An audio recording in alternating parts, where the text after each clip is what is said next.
দল ওয়ামতাজুল ইয়াউমা আইয়ুহাল মুজরিমুন।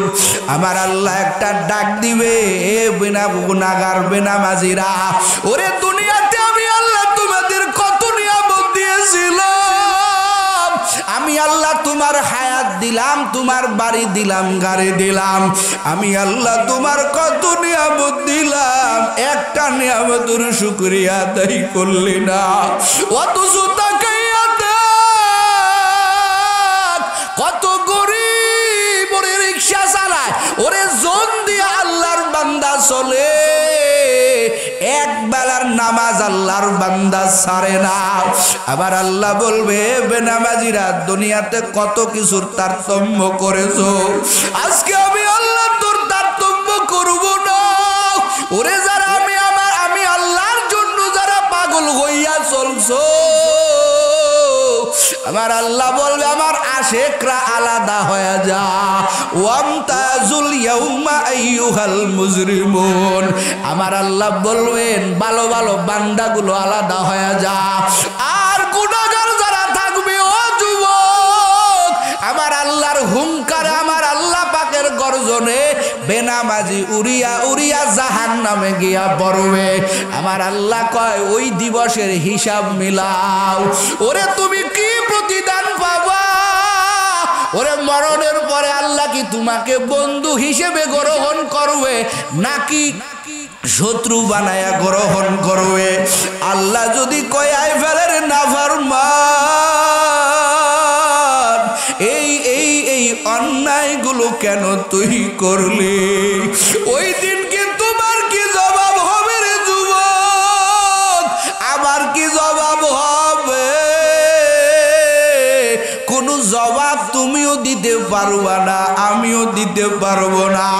আমার আল্লাহ যদি বলিয়াই ফেলে কেন গুনাহ করলি বল, হেরে যুবক হাজার চেষ্টা করেও বাঁচতে পারবা না। আমার আল্লাহ বলবেন ওই সময়, ও জাহান্নামের ফেরেশতারা, এই বান্দার কোনো জবাব নাই, খুযুহু ফাগুল্লু সুম্মাল জাহিমা সল্লু। আবার আল্লাহ ডাক দিয়া বলবেন, এ ফেরেশতারা, ও জাহান্নামের ফেরেশতারা, এই বান্দার হাতে শিকল লাগা। ওরে জাহান্নামের 70 গজ শিকল, ওই শিকল লাগায়া তোমারে আমারে জাহান্নামের দিকে টানতে থাকবে।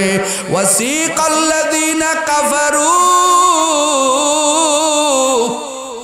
ইলা জাহান্নামা যুমারা। এরে মানিকগঞ্জের মুসলমান, কবরস্থানের মাহফিলে আসছো, এরে যুবক তোর কি ভয় হয় না? তোর বাবা কত মোহাব্বত করতো, কই তোর টাকার দ্বারা তো তোর বাবাকে রাখতে পারলি না। ওরে যুবক, মৃত্যুর হাত থেকে কেউ রেহাই পাবে না রে বাবা।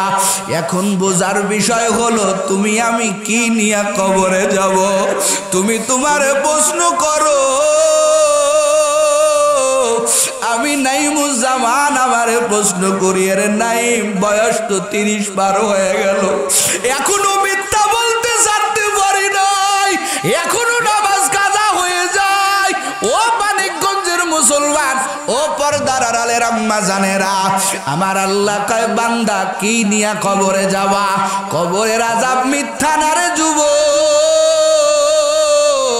আমার আল্লাহ মাঝে মাঝে কবরের আযাব আমার আল্লাহ দেখায়া দেয়। ওই যে ওরে চোখে দেখা কবরের আযাব একটা কিতাব আছে, ওই কিতাবের মধ্যে একটা ঘটনা আনছে রে বাবা। এক আল্লাহর বান্দা মাঠে যাইয়া চাই করতেছে, চাষাবাদ করতেছে। আল্লাহর বান্দা নামাজে দাঁড়ায়, হঠাৎ করে কানে আওয়াজ আসে, মুঝে মেরে কবর সে নিকালো। কে যেন একটা মহিলা বারবার ডাক দিয়া কয়, আমাকে আমার কবর থেকে বাহির করো, আমাকে আমার কবর থেকে বাহির করো। ওই পুরুষটা নামাজ শেষ করার পরে দেখে আওয়াজটা কোথা থেকে আসে। আল্লাহর বান্দা যাইয়া দেখে একটা কবরের মধ্য থেকে এই আওয়াজ আসতেছে। এই মহিলার বাড়িতে চলে গেল, উলামায়ে কিরামের সাথে পরামর্শ আদর্শ করিয়া রে বাবা এই কবরটা খনন করা হলো। কবরটা খনন করিয়া ওই মহিলার কবরের মধ্যে একটা লোক নামলো। মহিলা কয় আমার বাড়ি থেকে আমার কাপড় এনে দাও। ও পর্দার আড়ালের আম্মা জানেরা, ওই মহিলার কাপড় কবরের মধ্যে দেওয়া হলো। মহিলা কবরের ভিতরে কাপড় নিজের শরীরে ঢাকিয়া, মহিলা কারো সাথে কথা কয় না। কবর থেকে বাহির হওয়ার পরে একটা দৌড় দিয়া তার বাড়িতে চলে গেল, দরজা বন্ধ করে দিল। হাজার হাজার মানুষ ওই মহিলার বাড়ি, মহিলারা ওরা মহিলারা কয় মা দরজাটা খুলে দে, তোর সাথে দেখা করব, কথা কব। মহিলা ভিতর থেকে বলে আমার সাথে দেখা করতে চাইও না। ওরে তোমরা যদি আমারে দেখো, আমারে দেখে তোমরা সহ্য করতে পারবা না। অনেক মহিলা কয় না দরজাটা খুলে দাও, তোমার সাথে মোলাকাত করব, তোমার সাথে দেখা করব। কিছু মহিলা দরজা খুলে ভিতরে ঢুকলো। এখন মহিলা দেখে কাপড় দিয়ে ঢেকে বসে আছে। এবার মহিলারা কয় কাপড়টা সরাও। মহিলা কয় আমারে তোমরা দেখিও না, পাগল হয়ে যাবা।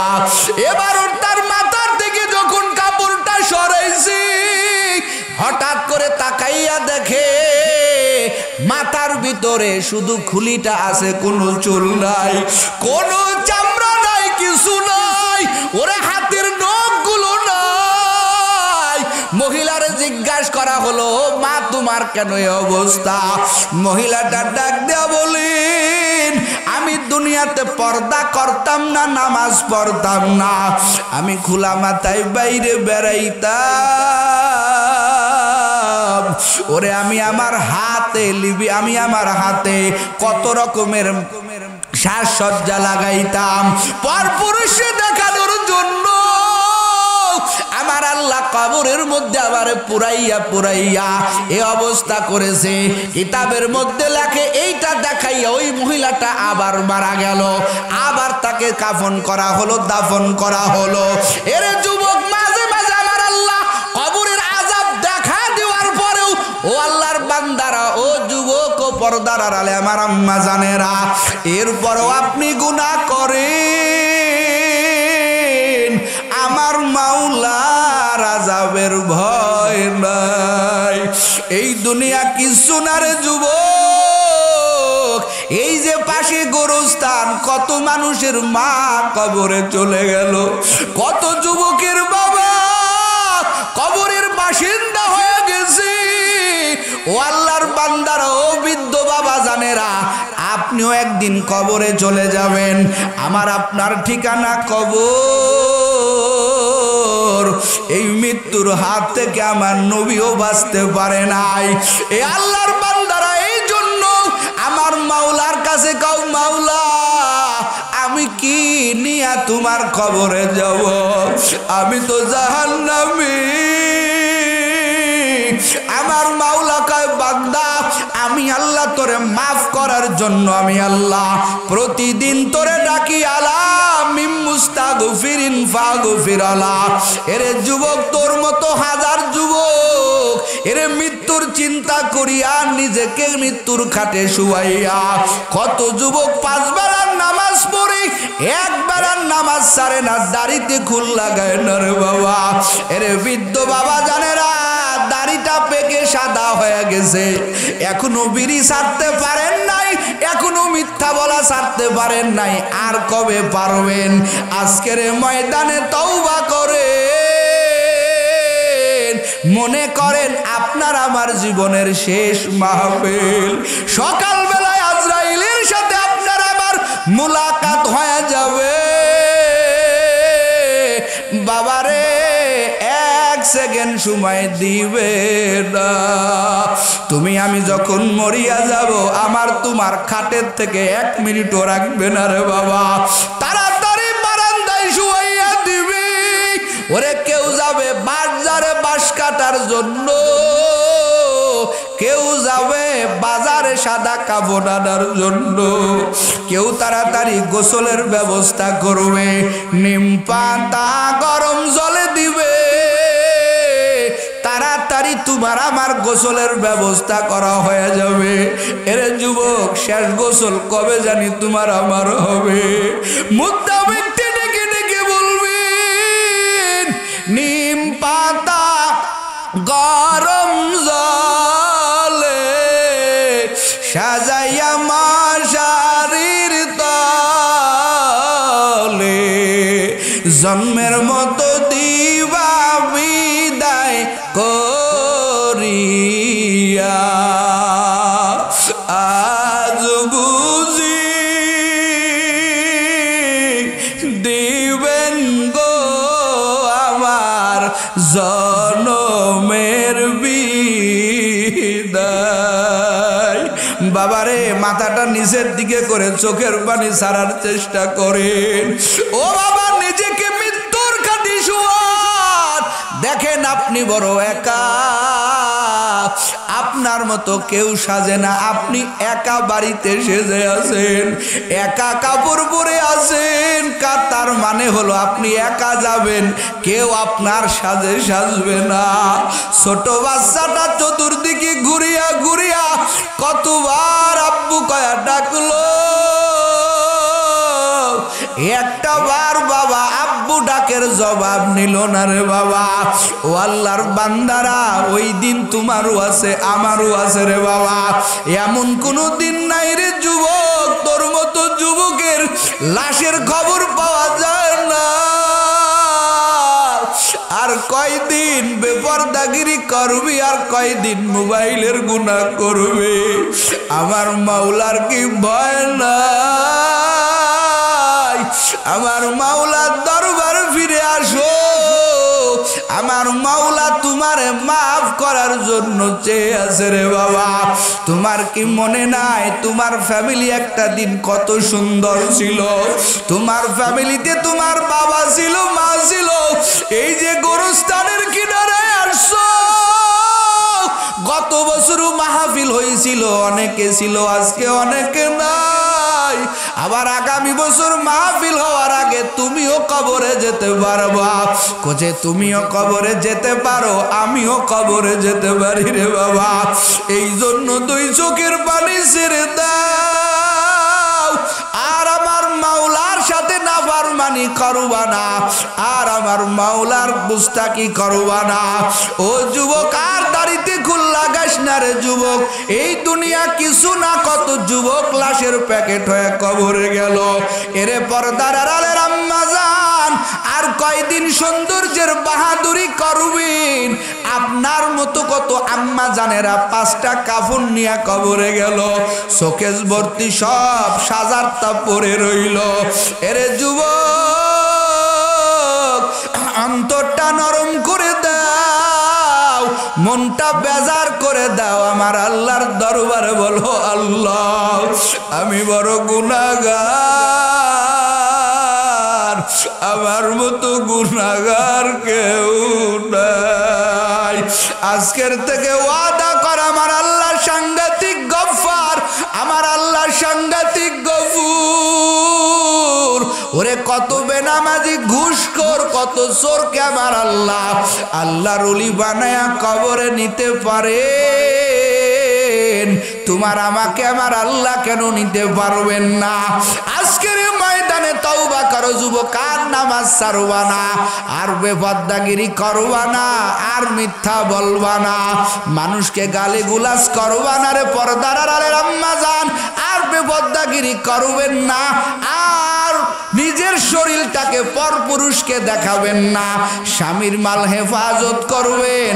কারা কারা পারবেন ও যুবক? তওবার নিয়ত যদি হয়, দুটো হাত আমার আল্লাহরে দেখায়া দাও। লিল্লাহি তাকবীর। আয় আল্লাহ, আর গুনাহ করব না রে মাওলা। আমরা সবাই কবরপুরের যাত্রী, কবে জানি এই খাট আমার আইসা ডাকে।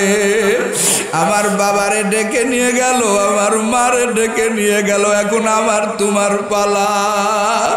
ওরে যুবক, তওবা কর, আর গুনাহ করবা না, আর বাড়িতে গুল লাগাইবা না, আর মোবাইলের গুনাহ করবা না। আল্লাহ তওবার নিয়তে হাত তুলেছি, তওবাতুন নসুহা করে তোমার খাঁটি বান্দা হয়া আমাদের কবরে যাওয়ার তৌফিক দান করেন। একটু জোরে জোরে কন আমিন। ও মানিকগঞ্জের মুসলমান ও যুবক, ও পর্দার আলের আম্মা জান, এ কলিজার টুকরা আমার যুবকেরা শুনো। আমার আল্লাহ কয় বান্দা দুনিয়াতে তুমি গেছো, যাও। আমি আল্লাহ তাআলা তোমাকে দুনিয়ায় পাঠাইছি, আমি আল্লাহ রং তামাশা করার জন্য না। আমার আল্লাহ পাক বলেন, ও বান্দা দুনিয়াতে কেউ চিরকাল থাকতে পারে নাই। আমার আল্লাহর চূড়ান্ত ফয়সালা, আমার আল্লাহর স্পষ্ট ওয়াজ। আমার আল্লাহ পাক বলেন, কুল্লু নাফসিন যায়িকাতুল মাউত, সবাইকে একদিন মৃত্যুর শরবত পান করা লাগবে। এই কথা বুঝাইতে গেলে কি দলিল দেওয়ার দরকার আছে? কতক্ষণ আছে?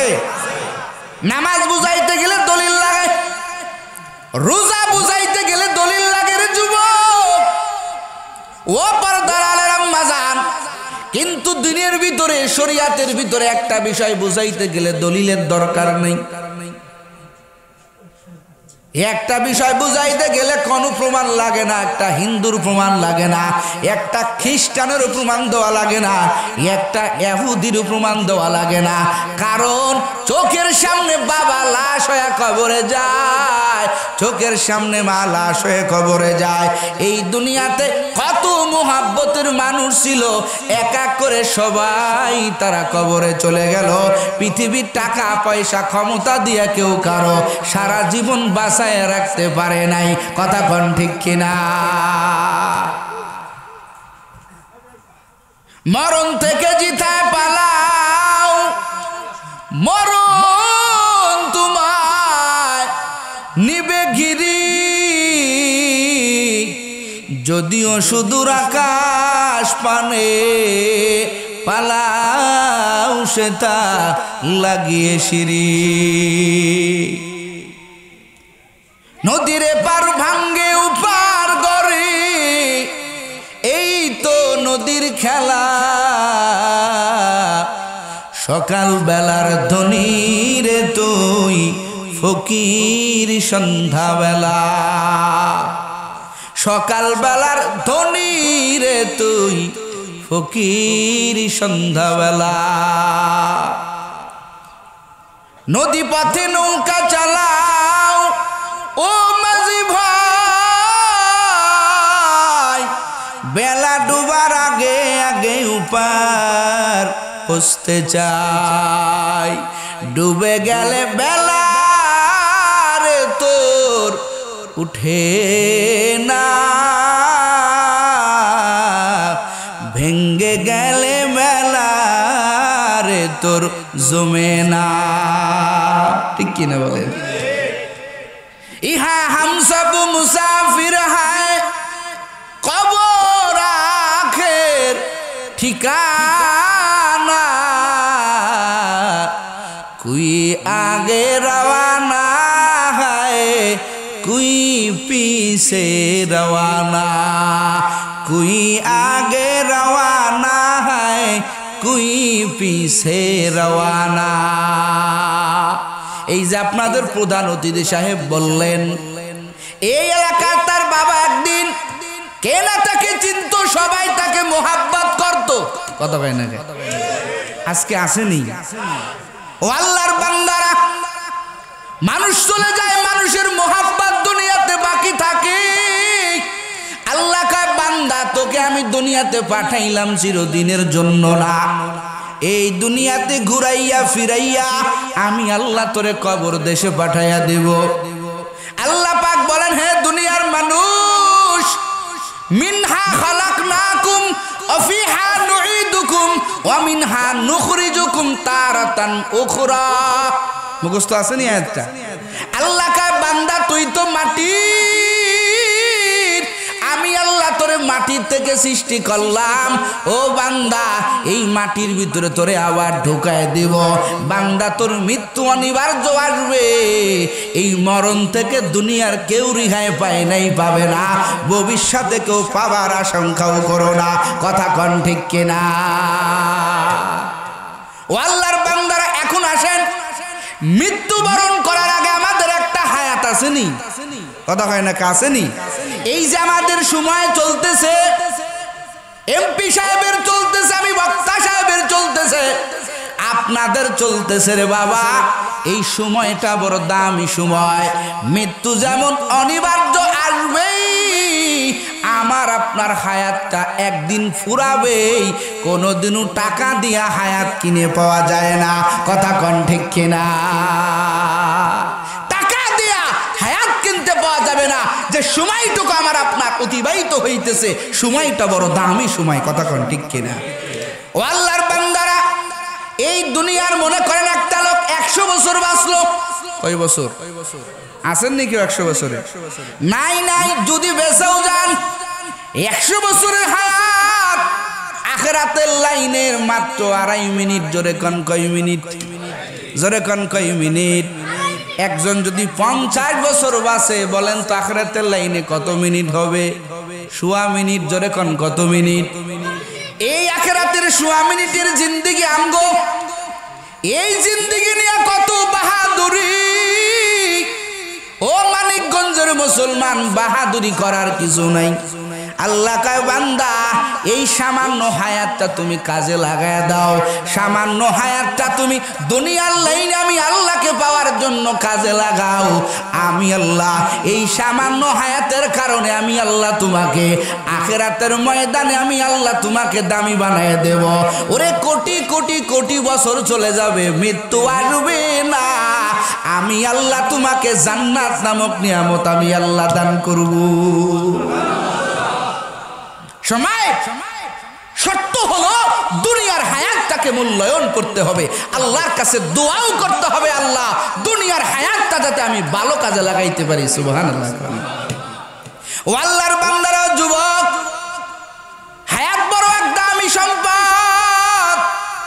নবী হাদিসের মধ্যে বলেছেন, আল্লাহর দরবারে হায়াত চাও, যে হায়াত তুমি ভালো কাজে লাগাইতে পারবা। এই যে বাবার আমার দামি একটা মাস শুরু হয়ে গেছে,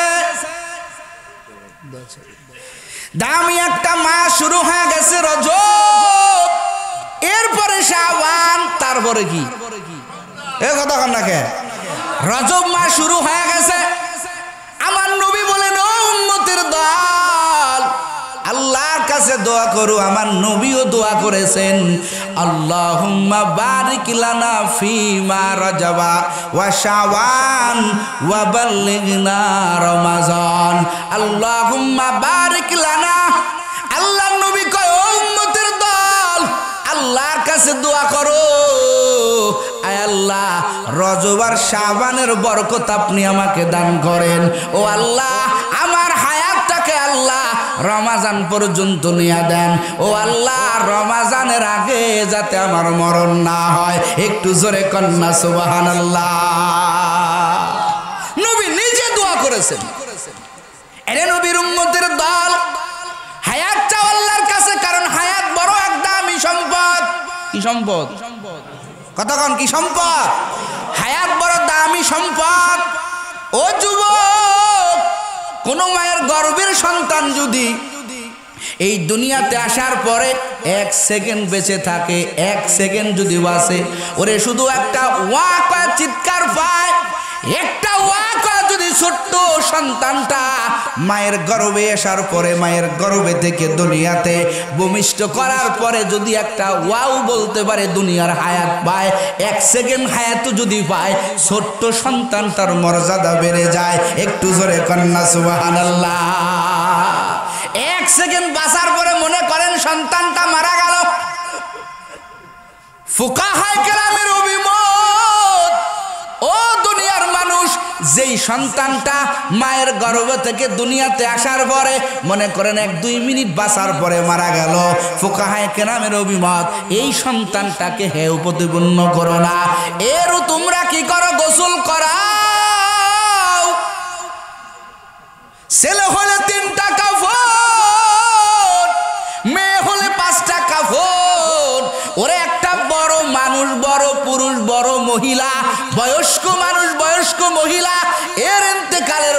যতগুলো কাজ করা হবে, একটা পেটের বাচ্চা ছোট মানুষ ওরে দুনিয়াতে 1 মিনিট বাঁচার পরেও যদি মরে যায়, ওর বেলাও কোনো কিছুর কমতি করা হবে না।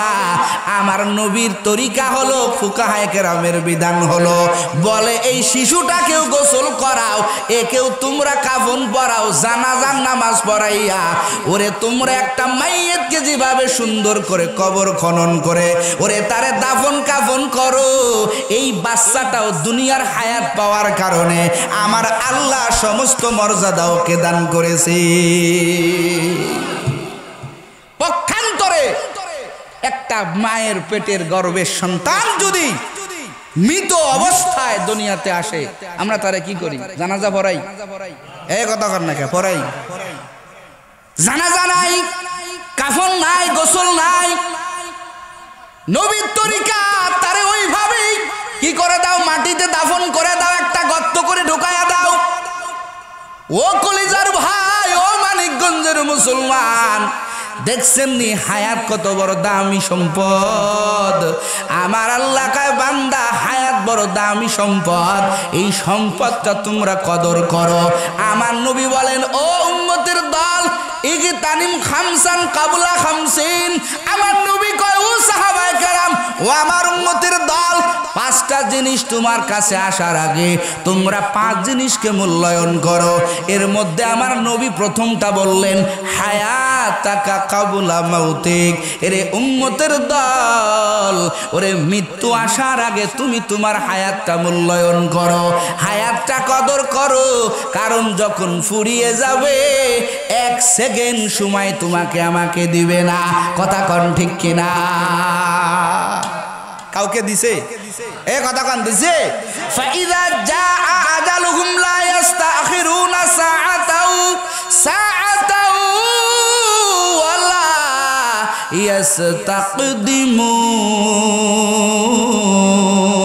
ইস্তাকদিমুন। এই কালামে জিন্দা কুরআনে হাকিম, হিকমতে উলায়া জালাসতো কাদিম, জামিউল ইলম ফিল কুরআন হাকিম, তাকাসার আনহু আফহামুর রিজালি, বাহা কুরআন কালামুল্লাহ বাশনো কাদিমাস্তি নইনো। আল্লাহ কয় বান্দা, যেখানে আমি আল্লাহ তাআলা তোমাকে ব্রেক করায় দিব, ওখান থেকে বান্দা তুমি 1 সেকেন্ড আগাইতে পারবা না।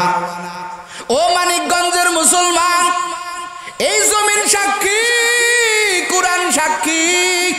এই জমিনের ভিতরে কত বাহাদুরেরা, কত ক্ষমতাশালীরা বলল, আমাদের মতো ক্ষমতা কেউ নাই, আমাদের মতো পাওয়ারফুল কেউ নাই, আমাদের মতো কেউ নাই, আমরা করোনাকেও মোকাবেলা করতে পারি, আমাদের সিয়ার কেউ চিনাইতে পারবে না।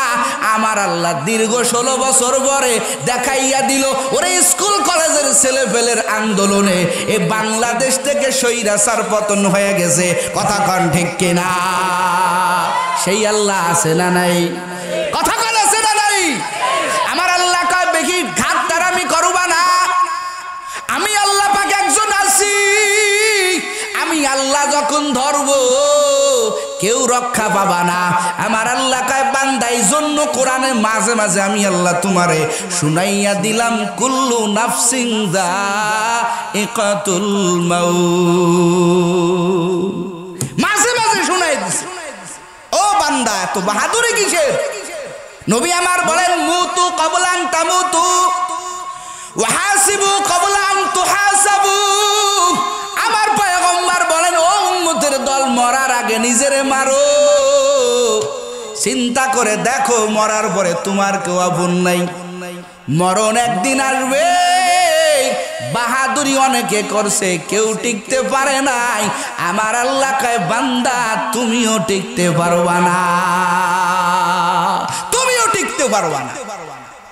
আপনারা সাদ্দাদের নাম শুনেছেন, শুনেন নাই? বিশাল নিজেকে খোদা দাবি করছে, নাউজুবিল্লাহ। জোরে কোন আমাদের রবকে? আরো আস্তে কোন, আরো জোরে বলেন কে? ইন্নাল্লাযীনা ক্বালু রাব্বুনাল্লাহ সুম্মা ইসতাকামু তাতানাজ্জালু তাতানাজ্জালু আলাইহিমুল মালাইকাতু আল্লাহ তাখাফু ওয়া লা তাহজানু ওয়া আবশিরু বিল জান্নাহ। আল্লাহু আকবার বলেন। আল্লাহ পাক বলেন যারা বলবেন রব আমার আল্লাহ, যারা বলবে মালিক আমার আল্লাহ, আমার আল্লাহ কয় ওই বান্দার কোনো টেনশন নাই, ওই বান্দার কোনো পেরেশানি নাই। এ ফেরেশতা যা যা, আমার বান্দা দুনিয়ার থেকে বিদায় নিতেছে, ওর বিদায় তো সাধারণ বিদায় হবে না, ওকে শয়তান ধোঁকা দিতে চায়। ও ফেরেশতারা, এই বান্দা সারা জীবন বলল রব আমার আল্লাহ, আমার আল্লাহর বিধান অনুযায়ী আমি চলবো, ওরে অন্য লাইনে আমি চলবো না। আর আমার বান্দার রাজকীয় বিদায় হবে, আমার বান্দার যেন তেন বিদায় হবে না। আমার আল্লাহ আসমান থেকে হাজার হাজার ফেরেশতা আমার আল্লাহ পাঠাইয়া দেয়, যাও আমার বান্দারে ইস্তেকবাল করে গ্রহণ করো, জান্নাত থেকে কাফনের কাপড় নিয়ে যাও, আমার বান্দার রূহ কবজ হওয়ার সাথে সাথে জান্নাতি কাপড় দিয়ে আমার বান্দার রূহটাকে আবৃত করে ফেলো। এই বান্দার কোনো টেনশন নাই, কোনো পেরেশানি নাই। আল্লাহ সুসংবাদ দিয়া দেয় আবশিরু বিল জান্নাহ। একটু জোরে কান আল্লাহু আকবার। ও কলিজার যুবক, ও মানিকগঞ্জের মুসলমান, আমার আল্লাহর চূড়ান্ত ফয়সালা। আল্লাহ কয় বান্দা তোমার ঠিকানা হলো জান্নাত। এরে বান্দা তুমি আল্লাহকে মানবা না, আর আমার আল্লাহ তোমাকে ছেড়ে দিবে। ছাড়ে নাই, কারো ছাড়ে নাই, আমার আল্লাহ কাউকে ছাড়বে না। সাদ্দাত কয় আমি রব, আমার মতো কেউ রব নাই। এ মুসলমানেরা তোরা আল্লাহকে মানো কেন? বলে আল্লাহ তো আমাদেরকে জান্নাত দিবে। সাদ্দাত কয় আমিও তোদের জান্নাত দিব। জোরে কন্না নাউজুবিল্লাহ। জান্নাত বানাইছেন কে? আরো জোরে বলেন। কেমন জান্নাত রে যুবক? দুনিয়ার রেস্টুরেন্টে যাইয়া, দুনিয়ার পার্কে যাইয়া পাগল হয়ে যাও, কত সুন্দর। আর আমার আল্লাহ কোরআনে বয়ান করে দেয় ওয়ালাকুম ফিহা মা তাশতাহি আনফুসুকুম ওয়ালাকুম ফিহা মা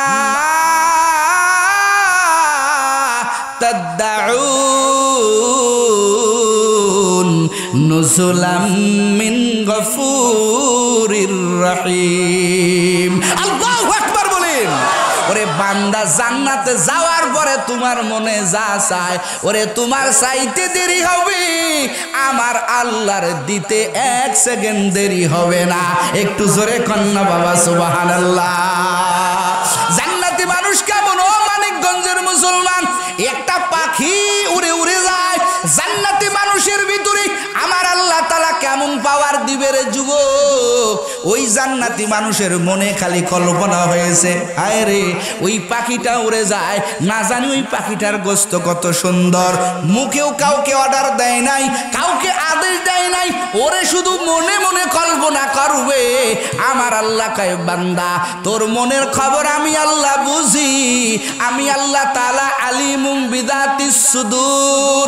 আল্লাহু আকবার বলেন। আমি আল্লাহ তোর অন্তর্যামী খোদা।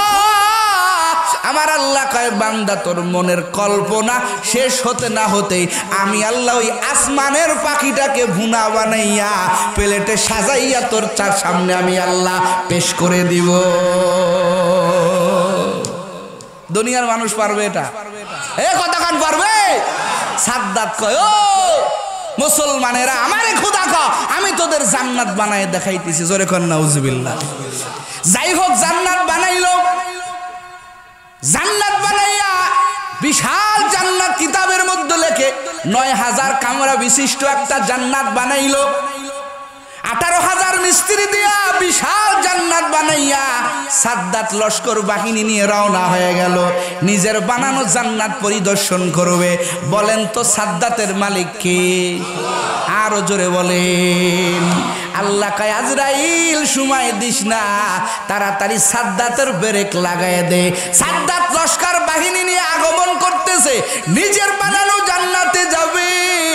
জান্নাতের কাছে যাওয়ার সাথে সাথে একটা ফকির আইসা কয় সাদ্দাত রে তোমার সাথে একটু কথা আছে। সাদ্দাত কয় পরে, এখন সময় নাই। ফকির তো নাসর বান্দা আজরাইলের বেশে আসছে। এবার ফকির কয় একটু সময় দাও। সাদ্দাত এবার তার কানটা যখন নিচে করছে ফকির সাদ্দাতের কানে মুখ লাগাইয়া কয়, এরে সাদ্দাত, দেখছো একটা ফকিরের মতো মনে করছো আমি ফকির, তোমার কাছে চাইতে আসছি না, না চাইতে আসি নাই, নিতে আসছি, দিলেও নিব না দিলেও নিব। আমার দেখতে ফকিরের মতো মনে হতে পারে, আমি আসলে ফকির না, আমি আল্লাহর পাঠানো মালাকুল মউত। আল্লাহু আকবার বলে।